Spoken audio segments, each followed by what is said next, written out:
Hello student, स्वागत है आपका द पॉइंट ग्रोथ इंस्टीट्यूट में। आज हम आपको 17 सितंबर 2022 सेकंड शिफ्ट का पेपर लगवाएंगे। तो चलते हैं अपने क्वेश्चंस की तरफ।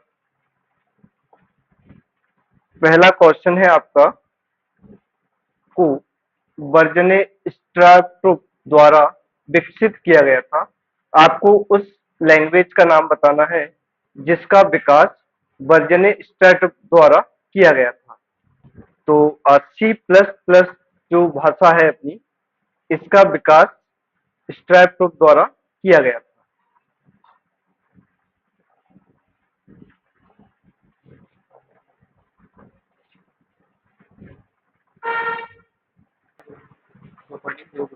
हो रही है। अगला प्रश्न है आपका, गणितीय या औद्योगिक समस्याओं को सुलझाने के लिए अच्छी तरह से परिभाषित निर्देशों को एक निर्धारित सेट कहलाता है। आपको ऐसी किसी विधि का नाम बताना है जो गणितीय एवं औद्योगिक समस्याओं को यानी व्यवसाय के लिए उपयोग किए जाने वाले एक निर्देश कहलाते हैं। उसको कहा जाता है एक एल्गोरिथम। तो इसका उपयोग गणितीय एवं औद्योगिक समस्याओं को सुलझाने के लिए या उनका समाधान करने के लिए किया जाता है। अगला प्रश्न देखिए, होम एंड पेज अप आदि कंप्यूटर कीबोर्ड की निम्नलिखित में से किस श्रेणी की कीज होती है?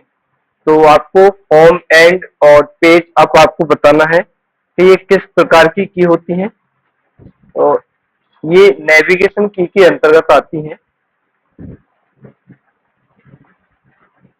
नेविगेशन की। अगला प्रश्न देखते हैं, बाइनरी संख्या को दशमलव संख्या में बदलना है। तो इसको बदलने के लिए आपको 2 का मल्टीप्लाई सभी में करना होगा। तो जब आप 2 का मल्टीप्लाई करेंगे सभी में, पावर लगाएंगे, जिस विधि से आप करते हैं उसको उसी मेथड से आपको सॉल्व करना है। तो इसका आपका आंसर 23 होने वाला है। चलिए अगला प्रश्न देखते हैं,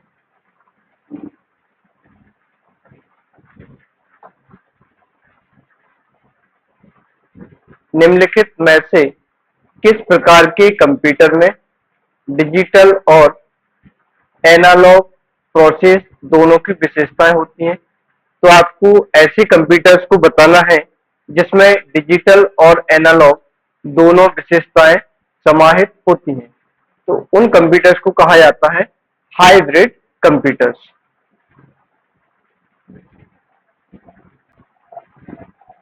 अगले प्रश्न की ओर चलते हैं, EBCDIC प्रत्येक संख्या और वर्णों के लिए कितने बिट्स का उपयोग करता है? तो प्रत्येक कैरेक्टर के लिए 8 बिट का उपयोग किया जाता है। ये आपको याद रखना है।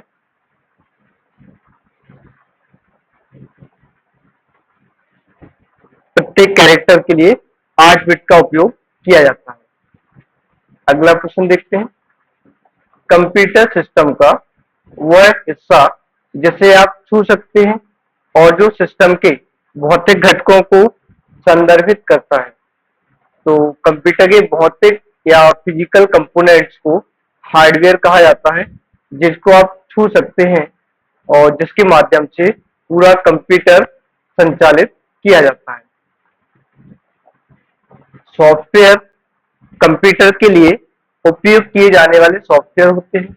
डेटा कंप्यूटर में फीड की गई इंफॉर्मेशन या जानकारी को कहा जाता है। चल अगला प्रश्न देखते हैं, निम्नलिखित में से कौन सा कीबोर्ड शॉर्टकट एमएस वर्ड में सेव एज का विकल्प ओपन करता है? तो सेव एज के लिए F12 शॉर्टकट की का उपयोग किया जाता है।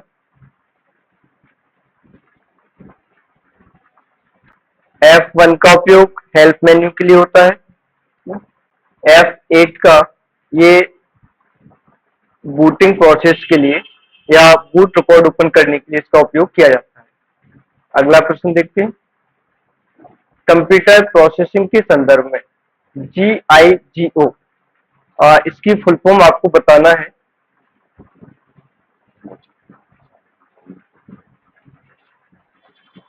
GIGO, garbage in garbage out.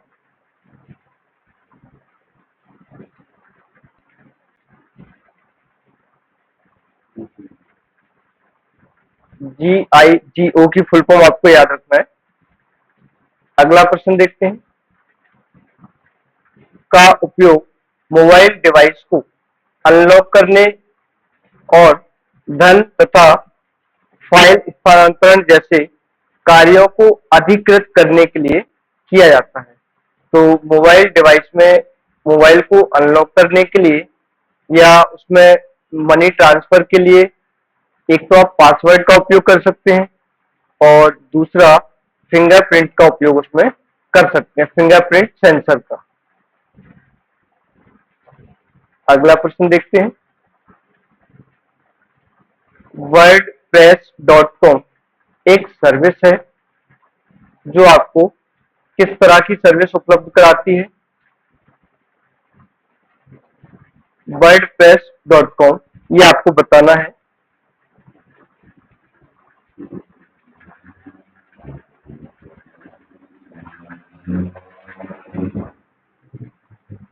आपको बिना ब्लॉग, बिना किसी लागत के सेटअप करने की परमिशन ये वेबसाइट आपको देती है, जिसपे आप अपने वीडियो या आदि को शेयर कर सकते हैं। अगला प्रश्न देखिए। निम्नलिखित में से कौन सा फंक्शन दिए गए सेल रेंज के सभी नंबरों को जोड़ता है?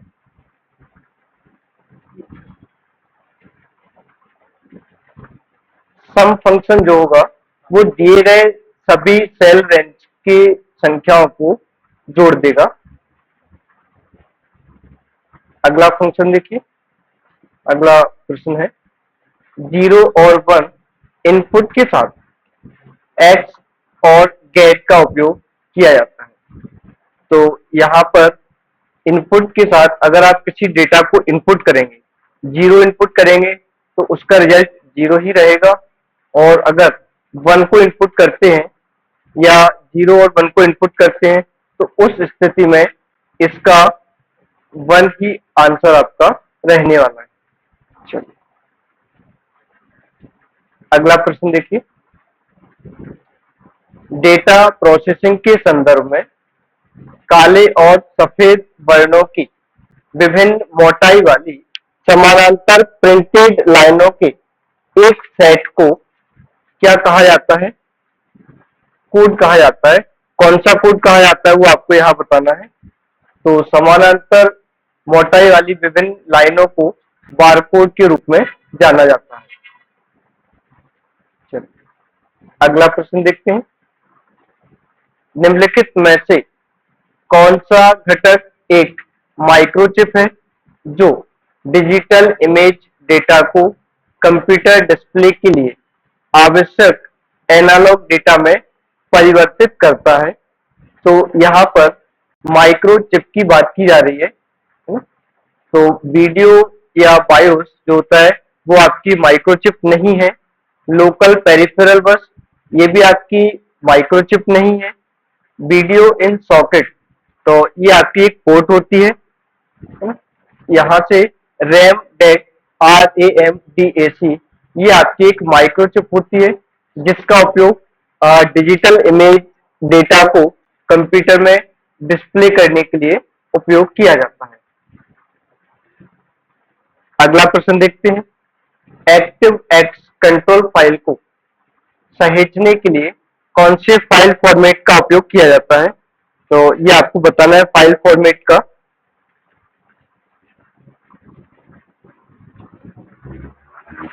एक्टिव एक्स कंट्रोल फाइल को सहेजने के लिए .ocx का उपयोग किया जाता है। .ocx। अगले प्रश्न की ओर चलते हैं। वेब पेज संपादक, वेब पेज एडिटर किस सिद्धांत पर कार्य करता है?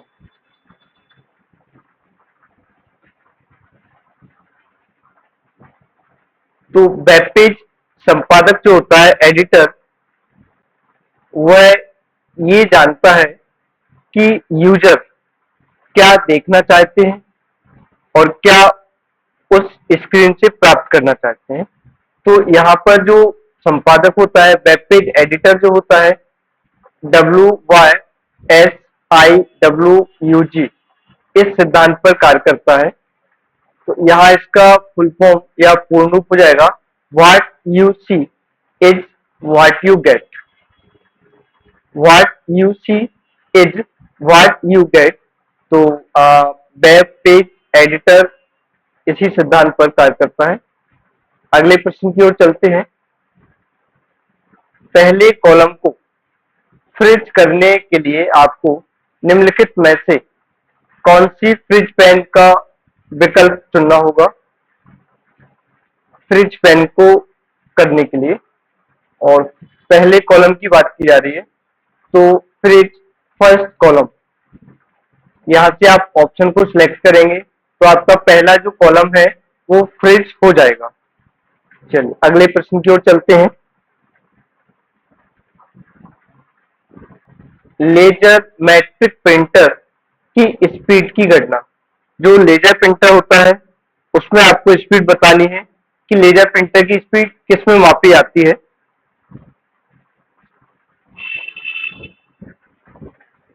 लेजर प्रिंटर की स्पीड पीपीएम, पेज पर मिनट या पेज प्रति मिनट के रूप में मापी जाती है लेजर प्रिंटर की स्पीड। और सबसे फास्ट प्रिंटर जो होता है लेजर प्रिंटर ही होता है। अगला प्रश्न देखते हैं। सामान्य इंकजेट प्रिंटर में पेपर में स्याही को कैसे स्थानांतरित किया जाता है? तो आपको इंकजेट प्रिंटर के बारे में बताना है कि स्याही पेपर पर किस प्रकार से प्रदर्शित होती है।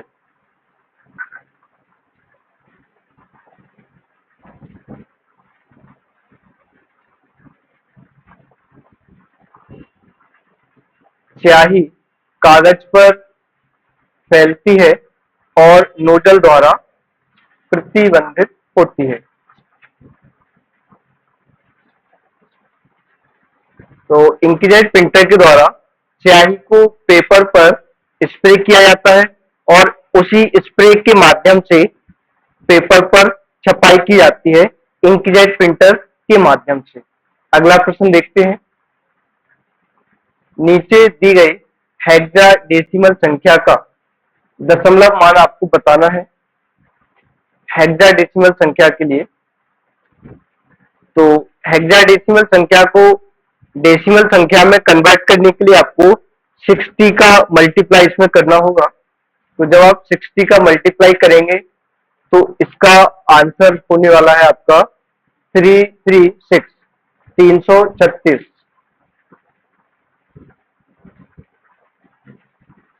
अगला प्रश्न देखते हैं। डीवीडी किसका उपयोग करती है? डीवीडी में डेटा लिखने के लिए या पढ़ने के लिए किसका उपयोग किया जाता है, आपको ये बताना है। रिकॉर्डिंग और प्लेबैक दोनों के लिए लेजर बीम का उपयोग डीवीडी के द्वारा किया जाता है। डीवीडी आपकी सेकेंडरी स्टोरेज के अंतर्गत आती है और सेकेंडरी स्टोरेज में ऑप्टिकल डिस्क में ये शामिल होती है। डीवीडी का मेमोरी साइज जो होता है 4.7 जीबी से स्टार्ट होकर 25 जीबी तक, और अभी वर्तमान में 256 जीबी तक इसकी मेमोरी बढ़ा दी गई है। अगला प्रश्न देखते हैं। निम्नलिखित एक्सेल फॉर्मूला का आउटपुट बताना है। तो बताइए जरा इसका आउटपुट क्या होगा। फ्लोट फंक्शन का आउटपुट आपको बताना है। फ्लोट फ्लोट फंक्शन में जो एक पहली जो संख्या दी गई है, इसमें दूसरी संख्या का जब अपन भाग करते हैं तो पहली संख्या के समतुल्य या उससे कम, इसका आंसर होना चाहिए। तो 21 का अपन अगर भाग करते हैं तो ये तीनों संख्याएं उसके भागफल के बराबर नहीं है। इसका आंसर अपना हो जाएगा 168। अगला प्रश्न देखते हैं। निम्नलिखित में से कौन सा विकल्प तीसरे शब्द से उसी प्रकार से संबंधित है जैसे दूसरा शब्द पहले से संबंधित है? तो इसमें इम्पैक्ट प्रिंटर का संबंध कैरेक्टर प्रिंटर से होता है, और नॉन इम्पैक्ट प्रिंटर जो होता है वो आपको बताना है कौन सा प्रिंटर नॉन इम्पैक्ट प्रिंटर की कैटेगरी में शामिल होता है। नॉन इम्पैक्ट प्रिंटर वह प्रिंटर होते हैं जो प्रिंटिंग के समय आवाज नहीं करते हैं या शोर नहीं करते हैं। तो इस प्रकार के प्रिंटर में लेजर प्रिंटर को रखा गया है। अगला प्रश्न देखते हैं। निम्नलिखित में से कौन ऑपरेटिंग सिस्टम की एक वैध श्रेणी नहीं है? इनमें से ऑपरेटिंग सिस्टम आपको बताना है। आपने ऑपरेटिंग सिस्टम के टाइप्स पढ़े होंगे। रियल टाइम ऑपरेटिंग सिस्टम, ये आपके ऑपरेटिंग सिस्टम का एक प्रकार है। डिस्ट्रीब्यूटेड ऑपरेटिंग सिस्टम, ये भी शामिल होता है। नेटवर्क ऑपरेटिंग सिस्टम, ये भी शामिल होता है। वॉलेटाइल ऑपरेटिंग सिस्टम, ये ऑपरेटिंग सिस्टम का एक प्रकार नहीं है। अगला प्रश्न देखते हैं। विंडो में दो विभिन्न फाइलों का एक जैसा नाम और एक्सटेंशन हो सकता है। आपको ये बताना है कि किसी भी फाइल या फोल्डर का एक जैसा नाम किस स्थिति में हो सकता है। तो याद रखिए दोस्तों, जब भी एक ही नाम की फाइल को एक जगह पर रखा जाता है तो वह अपने को एक एरर प्रदर्शित करता है, और उस एरर में आपको दूसरी फाइल का नाम परिवर्तन करना होता है या उस फाइल को रिप्लेस करने का आपको ऑप्शन देता है। तो इस स्थिति में पहली फाइल को हटा दिया जाता है।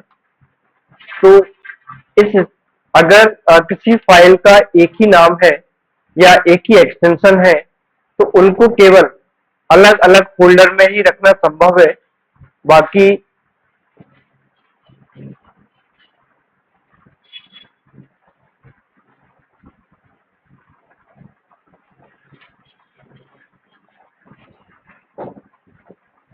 एक ही फोल्डर में है नहीं हो सकते ये, उनका नाम एक ही नाम है ये भी संभव नहीं है। नामों को अलग तरीके से कैपिटलाइज किया जाता है, तो ये भी इसमें संभव नहीं है। अगला प्रश्न देखते हैं। वह कौन सा नेटवर्क प्रोटोकॉल एनालाइजर है जो नेटवर्क ट्रैफिक को कैप्चर करता है, अनुकूलित तरीके से लॉग करता है? तो आपको ये आप प्रोटोकॉल का नाम बताना है।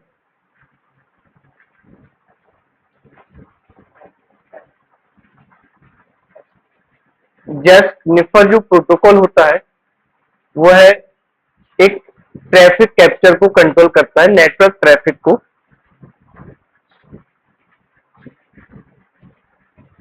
अगला प्रश्न देखते हैं। फीस्टल सिफर संरचना के आधार पर क्रिप्टोग्राफिक प्रणाली एन्क्रिप्शन और डिक्रिप्शन दोनों के लिए किस प्रकार की एल्गोरिथम का उपयोग किया जाता है? दोनों के लिए एक समान एल्गोरिथम रखी जाती है। यानी जो अपना सिफर टेक्स्ट होता है या सिंपल टेक्स्ट होता है, उन दोनों में एक ही एल्गोरिथम या एक ही विधि का उपयोग किया जाता है। अगला प्रश्न देखते हैं। कंप्यूटर बूटिंग के संबंध में पोस्ट का पूर्ण रूप आपको बताना है। पोस्ट की फुल फॉर्म होती है दोस्तों पावर ऑन सेल्फ टेस्ट। इसका उपयोग बूटिंग प्रोसेस से पहले किया जाता है। जब कंप्यूटर को चालू किया जाता है तो ये सभी हार्डवेयर में कंप्यूटर को चेक करता है कि सभी हार्डवेयर में प्रॉपर तरीके से पावर पहुंच रहा है या नहीं पहुंच रहा है। तो अगले प्रश्न की ओर चलते हैं। शॉर्टकट की आपको बताना है फॉन्ट डायलॉग बॉक्स के लिए।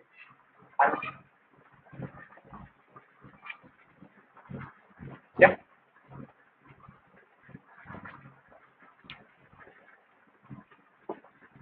कंट्रोल एफ जो है वो आपकी फाइंड डायलॉग बॉक्स के लिए होती है। कंट्रोल डी इसके द्वारा फॉन्ट डायलॉग बॉक्स ओपन किया जाता है।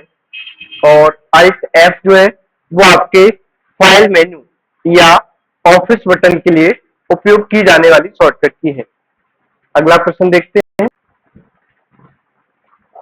एटी एंड टी एक यूएस आधारित, ये आपको बताना है किस प्रकार की कंपनी है जो एटी एंड टी के पर आधारित होती है। दूर संचार यानी ये टेलीकम्युनिकेशन एक कंपनी है जो एटी एंड टी पर आधारित होती है। अगला प्रश्न देखते हैं। निम्नलिखित में से कौन सा एक ऐसा सॉफ्टवेयर है जो वेब ब्राउजर में एड ऑन के रूप में कार्य करता है और ब्राउजर को अतिरिक्त कार्यक्षमता प्रदान करता है? तो ऐसा कौन सा ऑप्शन होता है ब्राउजर में जिसका उपयोग आप एड ऑन के रूप में कर सकते हैं? प्लग इन्स का उपयोग आप एड इन के रूप में कर सकते हैं किसी भी ब्राउजर में। अगला प्रश्न देखिए। कंप्यूटर की विशेषताओं के संदर्भ में पहचाने कि निम्नलिखित में से कौन सा कथन सत्य है? पहला ऑप्शन है आपका वर्सेटाइलिटी, बहुज्ञता। एक कंप्यूटर की क्षमता को समान सटीकता और दक्षता के साथ विभिन्न प्रकार के कार्यों को करने के लिए संदर्भित करता है। कंप्यूटर के माध्यम से वर्सेटाइलिटी यानी काफी सारे क्षेत्रों में इसका उपयोग किया जा सकता है। कर्मठता, डिलीजेंसी, लाखों कार्यों या घटनाओं को समान स्थिरता और सटीकता के साथ करने की क्षमता को संदर्भित करता है। तो ये भी कंप्यूटर में संभव है। तो इसमें से अपने दोनों ऑप्शन जो है वो सही है कंप्यूटर के संदर्भ में। अगला प्रश्न देखते हैं। ट्रैकिंग परिवर्तनों के संदर्भ में माइक्रोसॉफ्ट वर्ड 2019 के किस टैब में स्वीकार और अस्वीकार, एक्सेप्ट और रिजेक्ट का ऑप्शन आपको देखने को मिलता है?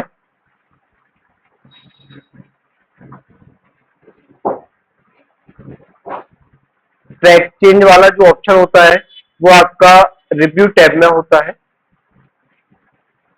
रिव्यू टैब ओपन करने की शॉर्टकट की बताइए। Alt S. अगला प्रश्न देखिए।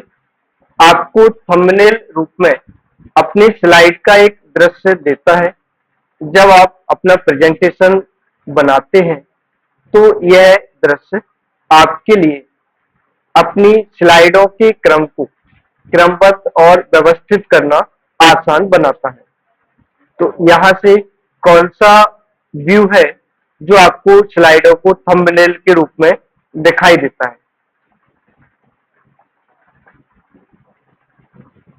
स्लाइड सॉर्टर व्यू जो होता है वो आपको आपकी स्लाइड्स को थंबनेल के रूप में दिखाई देता है। जैसे अभी आपको जो स्क्रीन दिखाई दे रही है, यहाँ पर जो आपको व्यू दिखाई दे रहा है ये स्लाइड सॉर्टर व्यू के रूप में ही दिखाई दे रहा है। चलिए अगला प्रश्न देखते हैं। एमएस एक्सेल में सरफेस चार्ट से संबंधित निम्नलिखित में से कौन सा कथन सत्य है? सरफेस चार्ट के संबंध में आपको बताना है।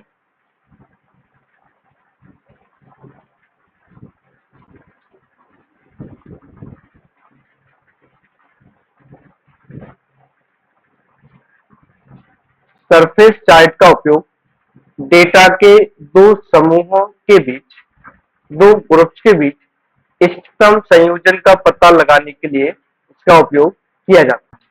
यानी आप कौन से डेटा में सबसे घनिष्ठ संबंध है वो इसका पता लगाता है। अगला प्रश्न देखिए। माइक्रोसॉफ्ट वर्ड 2016 में लेआउट टैब के अंदर मार्जिन के अंतर्गत निम्न में से कौन सा विकल्प नहीं होता? तो आपको बताना है कि इनमें से कौन सा मार्जिन नहीं है। मार्जिन टैब के अंदर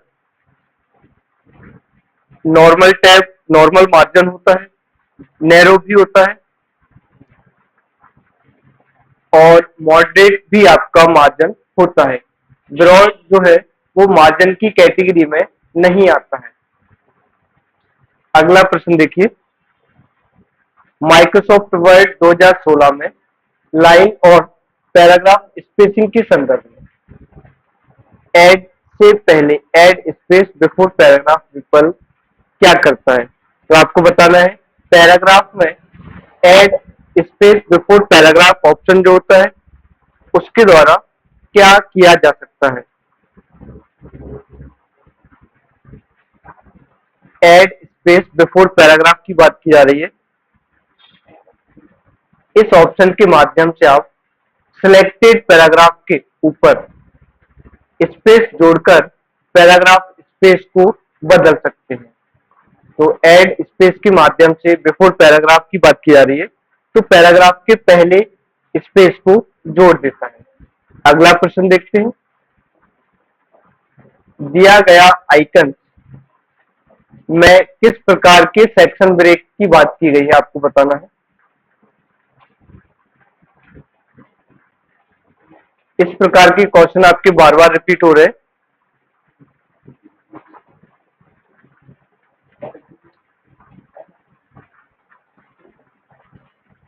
तो ये जो आपको डायग्राम दिया हुआ है, इमेज दिया हुआ है, ये कंटिन्यूअस सेक्शन ब्रेक के लिए दर्शाता है।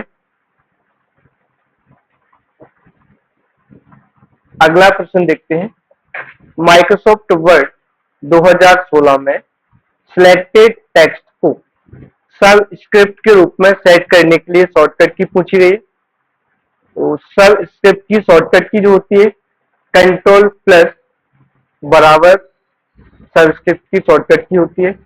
कंट्रोल सी किसी टेक्स्ट को कॉपी करने के लिए, कंट्रोल एक्स का उपयोग सिलेक्टेड टेक्स्ट को कट करने के लिए और कंट्रोल एस किसी फाइल को सेव करने के लिए इसका उपयोग किया जाता है। तो यहाँ पे सुपर स्क्रिप्ट की भी शॉर्टकट की पूछी जा सकती थी, कंट्रोल प्लस प्लस। अगला प्रश्न देखते हैं, माइक्रोसॉफ्ट वर्ड 2019 में डॉक्यूमेंट्स की प्रूफिंग ग्रुप में विकल्प आपको यह पता लगाने की क्षमता देता है कि डॉक्यूमेंट्स में कितने पृष्ठ मौजूद हैं। तो आपको प्रूफिंग ग्रुप का एक ऐसा ऑप्शन बताना है जिसके माध्यम से आप पेजों की संख्या का पता लगा सकते हैं।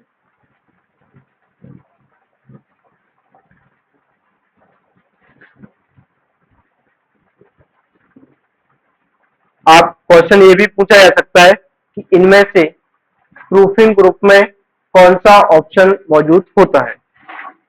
तो प्रूफिंग ग्रुप के माध्यम से आप वर्ड काउंट ऑप्शन के द्वारा किसी भी पेज नंबर, शब्दों की संख्या, पैराग्राफ की संख्या तथा लाइन नंबर्स का पता लगा सकते हैं। इसकी शॉर्टकट की भी यहाँ पर पूछी जा सकती है। वर्ड काउंट की शॉर्टकट की आप बताइए।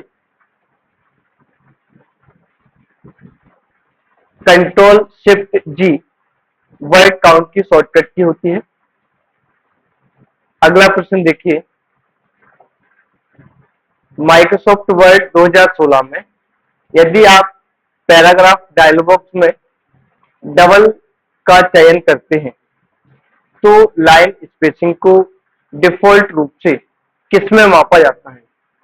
तो ये प्रश्न अपना बार बार रिपीट हो रहा है, कल भी आया था ये। तो जब भी डबल लाइन स्पेस या ट्रिपल लाइन स्पेस की बात की जाती है तो इनकी स्पेसिंग को लाइनों के रूप में ही मापा जाता है। अगर लाइन की बात ना की जाए तो इनका स्पेस पॉइंट के रूप में मापा जाता है। चलिए अगला प्रश्न देखते हैं, एमएस वर्ड में मदद विंडो ओपन करने के लिए हेल्प मेन्यू के लिए आपको शॉर्टकट की बतानी है। हेल्प मेन्यू के लिए शॉर्टकट की F1 जो होती है वो आपके हेल्प मेन्यू के लिए उपयोग की जाती है। इससे हेल्प का डायल बॉक्स ओपन होता है। F2 के माध्यम से आप F2 के माध्यम से आप MS वर्ड में स्टेप का उपयोग कर सकते हैं। और अगर एक्सेल में या किसी फोल्डर के लिए बात की जाए तो रीनेम का ऑप्शन इसके द्वारा आता है। अगला प्रश्न देखते हैं। नीचे दी गई आकृति में कॉलम की संख्या का चयन करते समय किस कॉलम को डायग्राम के रूप में निरूपित किया गया है? तो आपको बताना है कि जो डायग्राम आपको दिया है ये कौन से कॉलम के लिए आपको दर्शाता है। तो यहाँ पर देखिए दोस्तों, लेफ्ट वाला जो कॉलम है उसका आकार छोटा है, राइट वाला कॉलम जो है वो है लेफ्ट वाले कॉलम से बड़ा है। तो इस स्थिति में बायां कॉलम यानी लेफ्ट कॉलम का उपयोग किया जाता है। इसका उल्टा जो होता है दायां कॉलम होता है।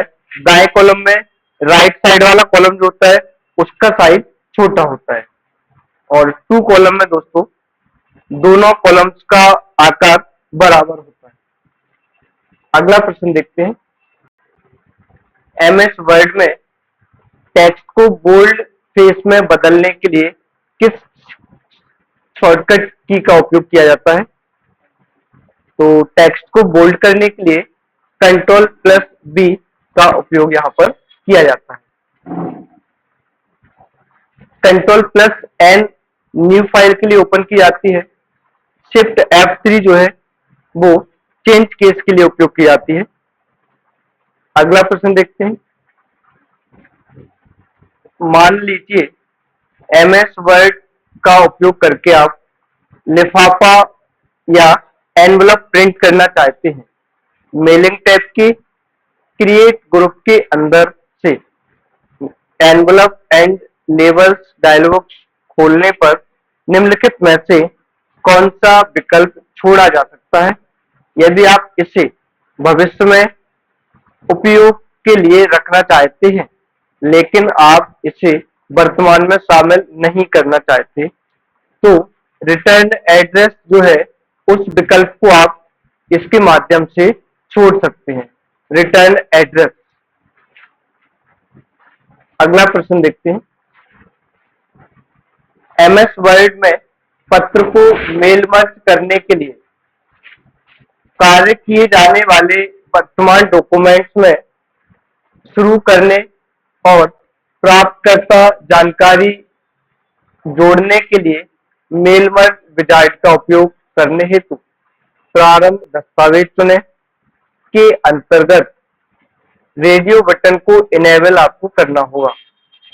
तो यहाँ आपको ये बताना है कि सिलेक्ट स्टार्टिंग डॉक्यूमेंट्स के अंतर्गत कौन सा विकल्प आप यहाँ से सिलेक्ट कर सकते हैं।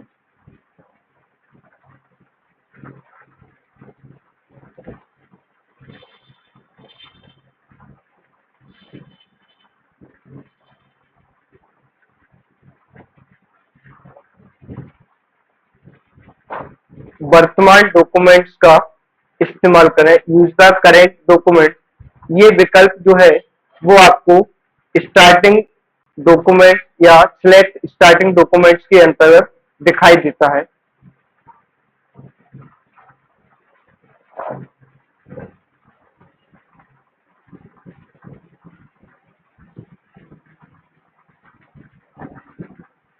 अगला प्रश्न देखते हैं।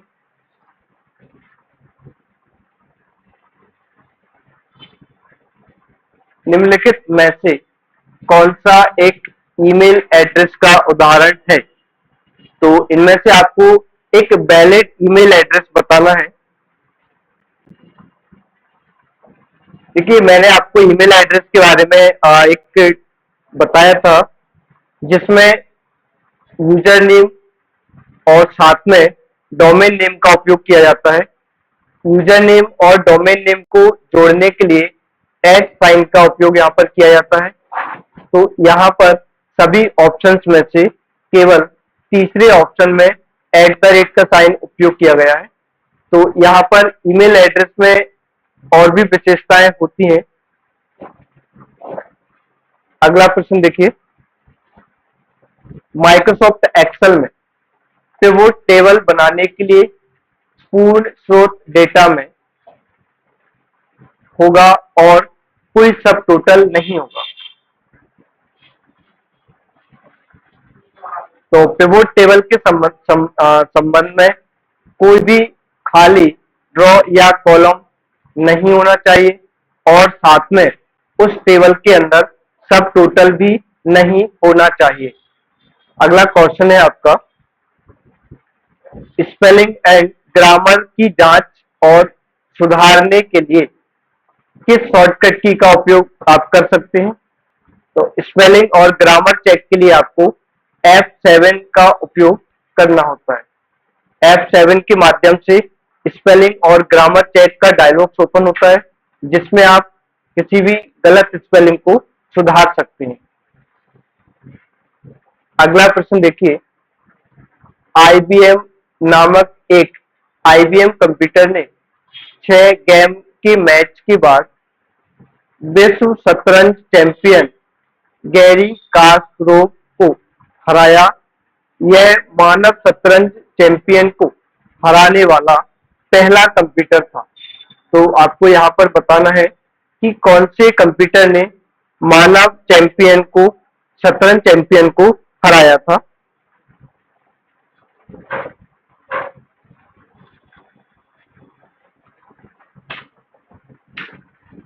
डीप ब्लू नाम का जो कंप्यूटर था, उसने पहली जो मानव चैंपियन थी, शतरंज चैंपियन, उनको हराया था।